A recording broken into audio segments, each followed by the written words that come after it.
안녕하세요. 사연채널 여러분. 저는 경기도의 한 브랜드 아파트에 거주를 하고 있는 30대 중반의 여자입니다. 제 소개를 해야 하는데 대뜸 사는 곳부터 소개를 해서 괜히 송구스럽네요. 요즘 경기도 좋지 않은데 말이죠. 하지만 저는 오늘 이 사연을 시작하기에 앞서 제가 사는 곳에 대해서 꼭 언급을 해야만 합니다. 정말 필요한 소개말이거든요. 저는 고등학교만 졸업을 했지만 일찍이 사회에 뛰어든다고 산전수전 다 겪어낸 사람입니다. 친정 형편이 좋지 못해서 대학을 가지는 못했지만 애초에 저조차도 공부에는 뜻이 없었어요. 그래서 어떻게든 돈을 벌어보려고 열심히 그쪽으로만 공부를 했고 여기저기 안 해본 알바가 없을 정도로 돈 버는 일에는 죄다 뛰어들며 살았습니다. 지금에야 공부보다도 하고 싶은 일이나 돈 버는 일을 하는 것이 더 중요하게 여겨지지만 그 당시만 하더라도 공부가 전부인 양 하던 분위기였거든요. 그래서인지 주변 사람들 눈초리도 받고 참 별거 아닌 것에 자존심도 많이 상해버리곤 했어요. 하지만 독하게 마음먹고 친정의 보탬이라도 되겠다며 열심히 일을 했습니다. 그러면서 평생 엮이기 싫다 생각이 들 정도로 지독한 사람들도 수두룩하게 만나봤고요. 그 덕에 저는 어린 나이 때부터 사회 경험도 쌓은 동시에 인간관계에 대한 교훈도 많이 얻었답니다. 울기도 많이 울고 좌절도 많이 했습니다. 다 포기도 하고 싶었고요. 하지만 참고 살다 보니 운이 좋았는지 일은 잘 풀렸어요. 수중에 있던 돈으로 시작했던 사업이 잘 풀렸고 지금은 사장 소리를 들으며 갑질 않는 사람들하고는 멀찌감치 거리를 두며 살 수 있게 되었거든요. 제 직원들을 두고서 베풀며 살 수도 있게 되었고 열심히 일만 하느라 결혼 따위는 못할 줄 알았는데 남편을 만나게 되어 결혼도 하게 되었네요. 지금은 남편이랑 같이 동업을 하고 있고 열심히 살면서 벌어모은 돈으로 브랜드인 아파트 하나도 장만을 했답니다. 대출은 전혀 없고요. 제 노력의 보상이라 생각을 하며 소중하게 여기고 사는 중이에요. 참고로 이 집의 지분은 제가 60% 정도이고 남편보다 더 많이 가지고 있고요. 어디 나가서 내 집이 아파트라는 자랑을 해본 적도 없었고 그걸 자랑하려고 말을 꺼내봐야겠다는 생각을 해본 적도 없었습니다. 사업용으로 쓰는 SNS 말고는 제 개인적으로 저를 드러내기 위해서 사용하는 SNS도 없었기 때문에 그런 걸 공유할 일도 없었죠. 단지 집으로 들어가고 아늑한 침대 위에서 잠이 들 때마다 고생했던 과거로부터 벗어나게 되었다는 감사함 정도는 늘 생각했던 것 같네요. 하지만 겸손하고 감사해하면서 사는 저에게도 여전히 파리는 꼬였습니다. 이렇게 살면 주변에 비슷한 사람만 모이게 될 줄 알았는데 잘 살아보려고 해도 파리 같은 사람들은 여전히 꼬이더라고요. 특히 시댁 사람들의 경우에는 제가 안 보겠다고 안 볼 수도 없는 존재들이었기 때문에 관계에 있어서 어려움이 훨씬 더 컸답니다. 저희 남편 정말 좋은 사람이에요. 일도 열심히 하고 그렇게 일을 위해서 가정을 위해 돈을 모으기만 할 줄 아는 멋모르는 사람이었죠. 그렇게 일하고 책임감 강한 모습에 제가 반해서 결혼까지 오게 된 것이기도 하고요. 하지만 남편의 가족을 두고 보면 정말 욕할 일이 천지빛가인 사람이었습니다. 신이 제 남편에게 모든 걸 다 줬는데 딱 하나 가족만큼은 완벽하게 만들어주지 못했구나 싶었을 정도로 시댁 식구들은 제 남편의 흠이었어요. 시댁에 돈이 없는 것도 아니고 시아버지가 회계사셔서 나이 먹으신 지금까지도 수입은 있을 만큼 능력이 되는 분이셨어요. 시아버지가 그 와중에 부동산에 관심이 많아서 집도 2채 가지고 계실 만큼 물려줄 재산도 조금 쌓아두셨었고요. 그런데도 그런 여유 있는 집안에서 마음은 하나같이 쫌생이들이더라고요. 까탈스럽기는 또 얼마나 까탈스럽던지요. 뭔가 매사에 불만이 늘 많았습니다. 시아버지는 돈도 가지고 있고 직업도 있고 아들, 딸이 모두 다 시집 장가도 가서 잘 살고 있음에도 불구하고 매사에 늘 불만이셨어요. 돈을 더 벌어야 하는데 더 벌지 못하는 것에 불만이 있으셨고 사는 집이 아늑한 전원주택인데도 불구하고 잔디 관리가 힘들고 벌레 관리가 힘들다면서 시댁 갈 때마다 제 앞에서 하소연만 하셨답니다. 기분이 막 좋다가도 시댁에 가서 시아버지 불평 듣고 있으면 제 기분이 다 나빠지더라고요. 전 일을 잘 해내고 있다고 생각을 했음에도 불구하고 일이 그러다 한순간에 꼬꾸라질 수도 있는 거라면서 부동산을 사라는 말씀도 귀에 딱지가 않도록 해주셨답니다. 제가 관심이 없다는데도 불구하고 그렇게 살다가는 돈이 별로 안 모이게 될 것이라면서 신이 나 쓴소리만 해주셨죠. 하여간 아버님이 마음에 안 드는 저였는데 그런 아버님의 성격을 쏙 빼다 닮은 사람이 하나 더 있었어요. 바로 신우였죠. 이 집안의 장녀이자 시아버지를 쏙 빼다 닮았던 신우이는 저에게는 시아버지만큼이나 아니 오히려 더 천적과도 같았습니다. 저보다 나이는 고작 3살밖에 많지 않았는데요. 나이대가 비슷해서 그런지 늘 이상하리만큼 신우하고는 비슷한 일들이 꼬였어요. 이를테면 같은 시기에 대학에 진학을 하고 또 같은 시기에 대학생활을 보낸다거나 사회생활을 했다는 것, 그리고 또 같은 시기에 결혼하고 자식을 낳고 말고의 중대사항을 결정해야 하는 것들까지도 말이에요. 그리고 신우는 그 모든 것들을 저하고 비교해가며 자신의 입장을 지켜 세우려고 하는 것만 같았습니다. 제가 대학을 나오지 않고 바로 사회생활에 뛰어들었던 것 가지고 그래도 공부는 했어야 하지 않나? 라며 기분이 나쁠 만큼 빈정을 대기도 했네요. 좋은 대학을 가는 건 더 나은 사람들을 사귀기 위해서이기도 하단 말을 하면서요. 참고로 신우는 좋은 대학을 나왔습니다.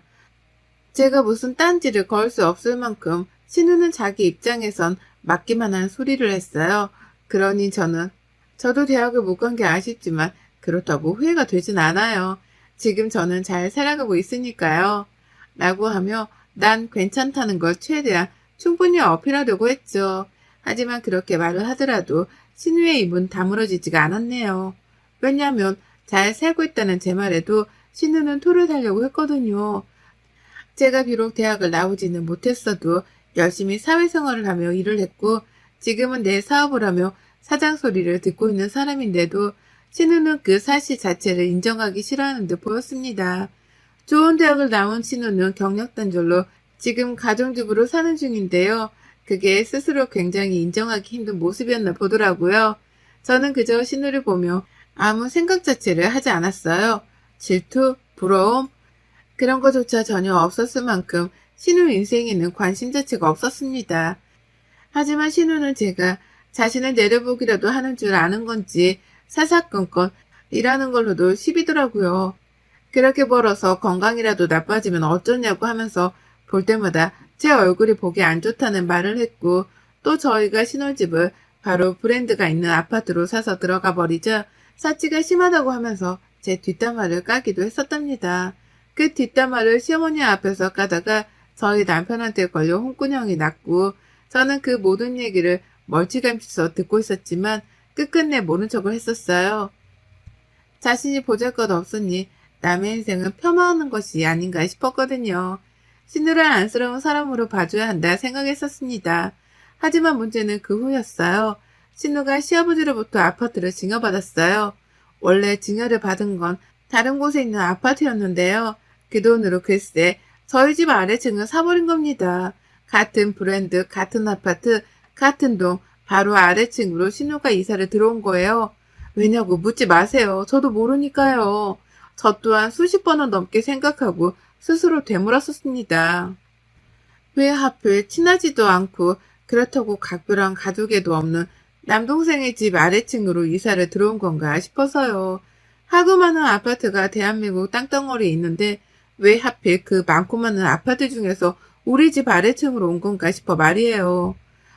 원래부터 신우란 시대 식구들이랑 모두 다 한 경기도권에 살고 있어서 언제라도 가까운 곳에서 이웃 사촌으로 살 가능성은 있었답니다.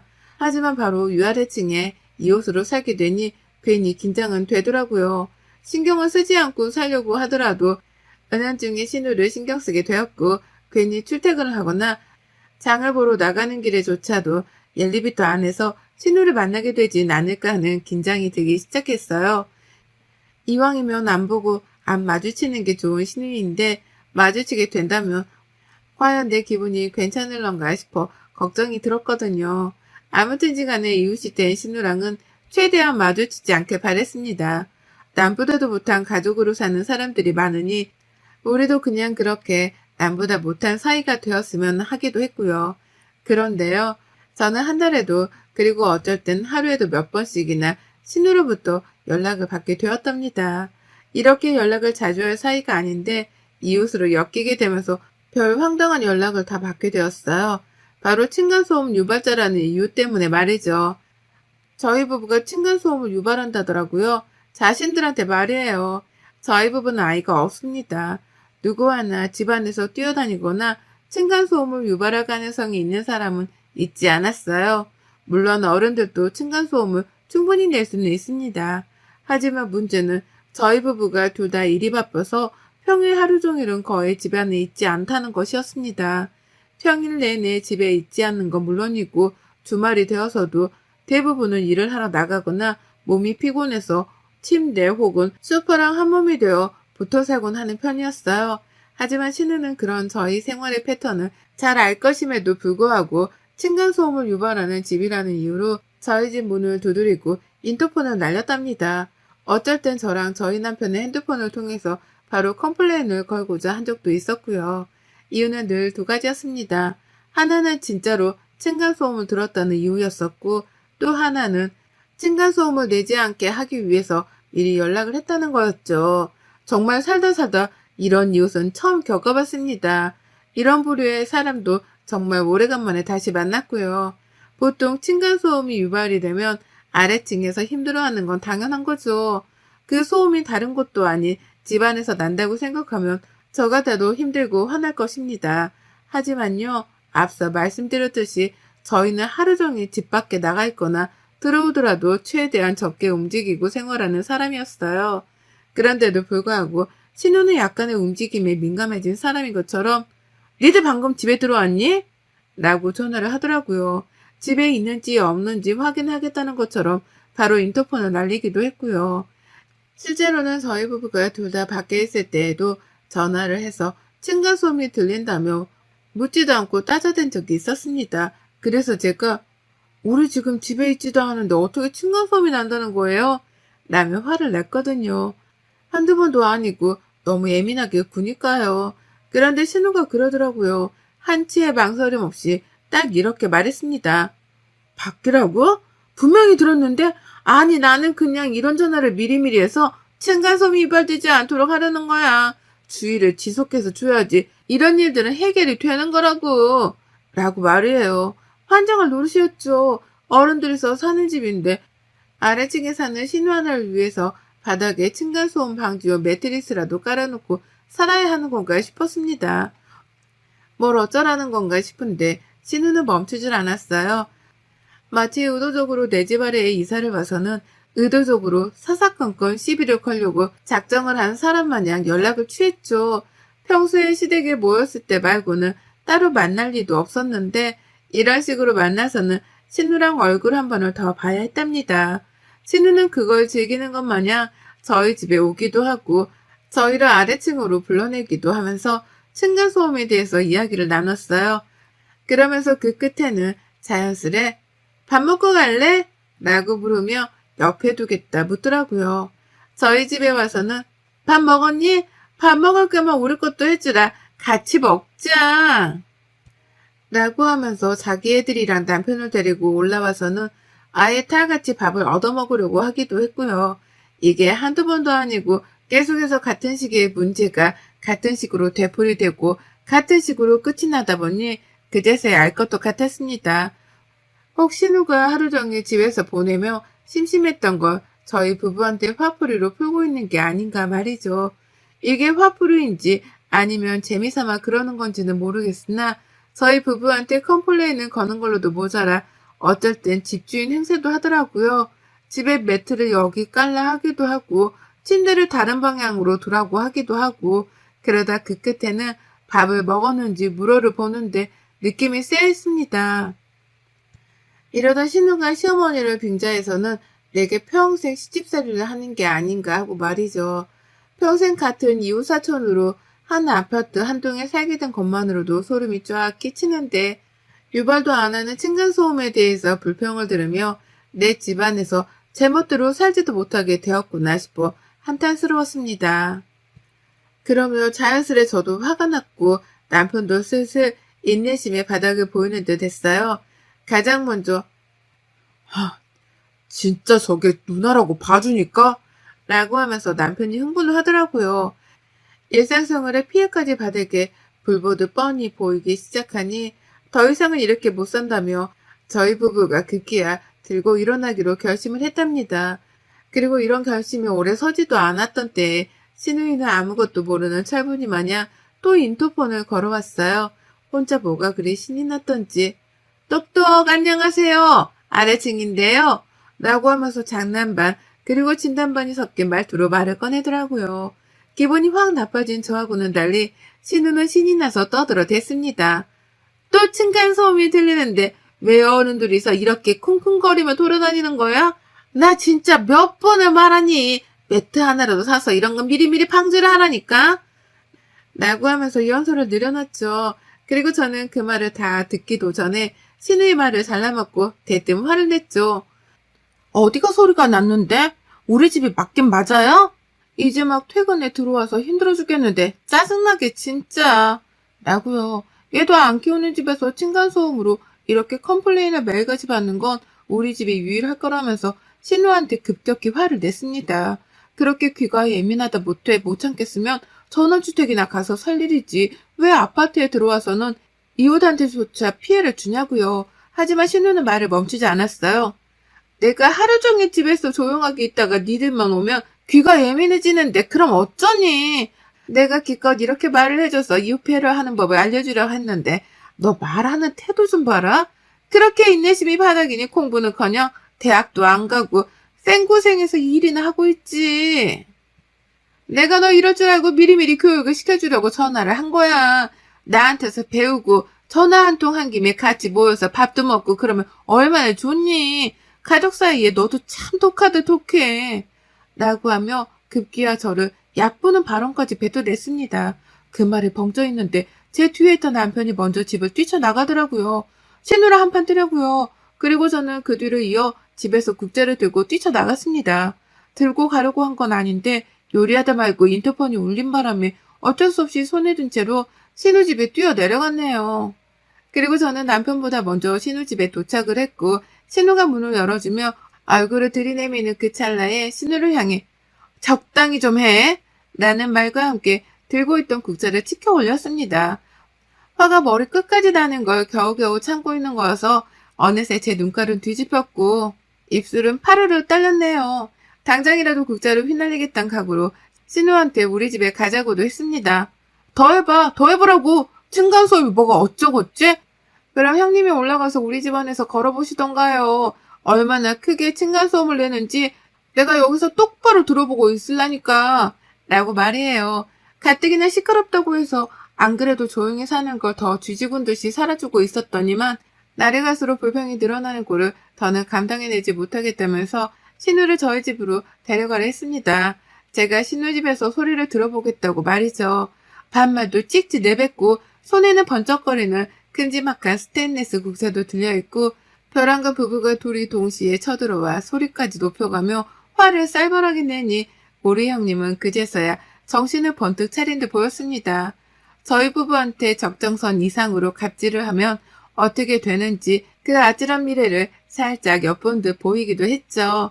아니, 내 말은 그게 아니고 라고 하면서 그제서야 자신의 말을 변명하겠다며 생전 처음으로 머쓱해하는 표정을 지어 보이는데 이거 쫄았구나 싶었습니다. 그래서 속으로 엄청 통쾌하고 꼬셔했죠. 하지만 화를 풀진 않았어요. 신우한테는 이대로 쭉 화난 척만 하면서 영 쌩을 까고 싶었거든요. 그래서 신우가 변명을 하던 말던 저는 다 필요 없고 형님의 우리 집에 가서 우리가 걷는 것처럼 걸어보라고요. 형님도 층간소음 내면 내가 가만 안 있을라니까. 집에서 하루 종일 혼자서 심심해 눈에 뵈는 게 없어요? 밖에서 일하고 들어와 힘든 사람한테 한두 번도 아니고 정말 참는데도 한계가 있다고요.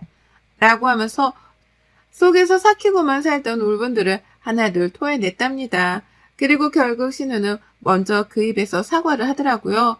제 결혼 생활이 그리 길진 않아도 지금껏 제가 보아왔던 신우 모습이란 게 있잖아요. 늘 시아버지를 닮아서 그 옆에서 같이 불평을 하고 싫은 말만 골라하며 저를 까내려 하는 내 선수인 사람이었죠. 그런데 그런 신우가 웬일로 말이 없더라고요. 이번에는 남동생까지 달려온 게 걱정스러웠는지 저희 부부 눈치란 눈치는 다 보더니만 급기야 미안하다고 다시는 전화를 걸지 않겠다는 말까지 입 밖에 내뱉었습니다. 미리미리 층간소음을 예방하기 위해서라도 전화를 걸어대던 신우였는데 웬일로 그런 사적인 전화조차 하지 않겠다며 스스로 약속을 했죠. 급기야 제가 그 말을 믿지 않은 채 화가 난 채로 집에 돌아가려고 하니 제 손을 부여잡으며 매달리다 집 안으로 급하게 뛰어 들어가더라고요. 그리고는 세상에 비닐봉다리 안에서 과일 사과를 담아주는 거예요. 어른꼴에서 온 귀한 사과인데 이거 받고 화풀라고요. 자기가 가족이고 하니까 누구보다 편한 마음으로 안부 인사를 물을 겸 연락을 취했던 거고, 그런 김에 이왕이면 이웃들끼리 잘 지낼 수 있도록 층간소음에 대한 가르침을 주려고 한 거라고 말이죠. 끝까지 들어봐도 신우 주장은 너무나 터무니없었습니다. 그저 신우로서 며느리한테 할 수 있는 갑질이란 갑질은 다 한 것 말고는 설명이 되질 않았죠. 하지만 저도 뭐 들어주는 척은 했어요. 물론 여전히 화가 난 표정으로 어디 한번 끝까지 나불거려 봐라 라는 마음으로 말이죠. 그리고는 신우가 주는 사과를 받아채고는 고맙단 인사도 안 하고는 쌩하고 제 집으로 올라왔습니다. 뒤에서 남편은 여전히 화가 안 풀린다며 신우랑은 눈도 안 마주치고 저를 뒤따라 집으로 올라왔고요. 그리고 그날 신우가 미안했다며 다시 한번 인터폰으로 연락을 해왔는데 우리 남편 그 인터폰을 받자마자 전화하지 말라니까 라며 집이 떠나가라 소리를 질러버렸어요. 그 바람에 신우는 더 입도 뻥끗거리지 못하고선 그 길로 인터폰을 끊어버렸답니다. 그리고 저희 부부는 그날 신우한테 조금의 미안한 마음도 없이 아주 제멋대로 집안을 돌아다녔답니다. 더 이상은 밑에 집에서 전화가 걸려올 것이라는 걱정 따위도 없이 아주 가볍고 편안한 마음으로 제 집안을 휘젓고 다녔어요.